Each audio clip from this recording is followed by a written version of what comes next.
प्रभू येशू ख्रिस्ताच्या नावामध्ये पुन्हा एकदा आपणा सर्वांना सलाम. प्रियजनांनो, आज आपण एका महत्वाच्या विषयावरती पुन्हा एकदा बायबल मधून संदेश ऐकणार आहोत, जो आमच्या जीवनासाठी खूप उपयोगी असा असणार आहे.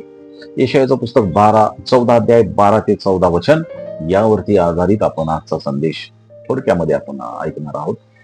गर्वाचे विनाशकारी परिणाम काय आहेत ते या वचनामध्ये आपल्याला पाहावयास मिळतात. प्रियजनांनो, हे प्रभात ताऱ्या, पहाटेच्या पुत्रा, तू आकाशातून कसा पडलास. मग परत आणि त्याच्यामध्ये अनेक त्याचं वर्णन आहे सैतानाचं. तो आपल्या मनात म्हणालास, मी स्वर्गात चढेन, मी परमेश्वरा सारखा श्रेष्ठ होईन. यशायाचं पुस्तक 14 अध्याय 12 ते 14 वचन जर आम्ही वाचलं तर या वचनामध्ये गर्वाने आत्मोन्नती याचा किती भयंकर परिणाम होऊ शकतो हे या वचनांच्या मध्ये दाखवण्यात आलेला आहे.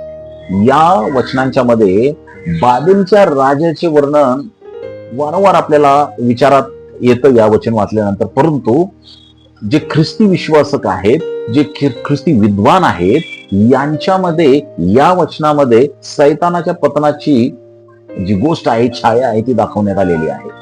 एकेकाळी गौरवशाली असलेला जो सैतान, जो लुसिफर, स्वतःला जेव्हा उंच करण्याच्या इच्छेमुळे अधिकच गर्विष्ठ होतो आणि त्याच्या या इच्छेमुळे त्याला स्वर्गातून खाली टाकण्यात आलं, बंड करण्यात गेल्यानंतर, स्वर्गामध्ये त्यानं बंड केल्यानंतर असं आपल्याला या वचनातून पाहायला मिळतं. प्रियजनांनो, या वचनातून आपल्या ख्रिस्ती जनांना एक महत्वाचे शिक्षण प्राप्त होतं आणि ते म्हणजे गर्व पापाची सुरुवात आहे. पापाची सुरुवात कुठून होते? जेव्हा गर्व होईल त्यावेळेस पापाची सुरुवात होते. सैतानाच्या मनात मी हा शब्द वारंवार आलेला आहे. आज आमच्या जीवनामध्ये बऱ्याच वेळेस वारंवार मी मी मी असतो. मी चर्च पास्टर, मी सभासद, मी दशमांश देतो, मी हे करतो, मी ते करतो, माझं घर, माझं, मी मी मी.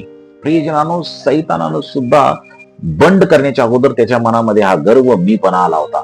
मी स्वर्गात चढेन, मी माझे सिंहासन उंच करीन, मी परमेश्वरासारखा होईल, या त्याच्या बोलण्यामध्ये गर्व लपलेला होता प्रियजनांनो. आणि म्हणून जेव्हा मनुष्य देवाच्या इच्छेपेक्षा स्वतःच्या गौरवाला, स्वतःच्या मोठेपणाला महत्व देतो, तेव्हा तो आध्यात्मिक संकटात नक्की पडतो. त्याला कोणीही वाचवू शकत नाही. आणि म्हणून देवाला आध्यात्मिक नम्र असलेले आणि अध्यात्मामध्ये असलेले नम्र जीवन असलेले लोक आवडतात. म्हणून आमचं जे वर्तन आहे ते गर्विष्ठ नाही तर नम्रतेचं वर्तन असलं पाहिजे. अहंकारी नाही तर देवा संगती चालणार आपली वृत्ती असली पाहिजे. म्हणून नीतिसूत्र याचं पुस्तक 16 अध्याय 18 वचनामध्ये म्हणण्यात आलेलं आहे, गर्वानंतर हा नाश येतोच आणि अहंकारी वृत्तीनंतर पतन होते किंवा पतन येते. प्रियजनांनो, ख्रिस्त नम्रतेचे सर्वोत्तम उदाहरण आपल्याला बायबलमध्ये या जगामध्ये पाहायला मिळतं. सैतानाने स्वतःला उंच करण्याचा प्रयत्न केला, परंतु फिलिपिकर पत्रामध्ये 2 अध्याय 5 ते 8 वचन जर आम्ही वाचलं तर येशूने स्वतःला नम्र केले आणि देवाच्या इच्छेचे पालन केले म्हणलेलं आहे. येशू ख्रिस्तामध्ये आणि सैतानामध्ये हाच फरक आहे. येशू ख्रिस्त त्याचं जीवन सदैव देवाला उंचवणारं होतं, नम्रतेचं जीवन होतं, हे आम्ही बायबलमधून शिकतो. प्रियजनांनो, आजच्या मंडळीसाठी यातून खूप मोठे संदेश आपल्याला पाहायला मिळतात. आपल्या जीवनात ही मीपणावर आमचं जीवन केंद्रित आहे का? आणि जर असं मीपणाला आमच्या जीवनामध्ये केंद्रस्थान असेल, मुख्य स्थान असेल, तर माझी इच्छा, माझा मान आणि माझे यश याकडे आपलं लक्ष असेल. परंतु देव आपल्याला नम्रतेने त्याच्यावर अवलंबून राहण्यास बोलवतो. जर आम्ही देवाकडे पाहिलं तर हे सगळं प्रभूमुळे आहे, हे आपल्याला समजणार आहे. गर्व आपल्याला देवापासून दूर नेतो.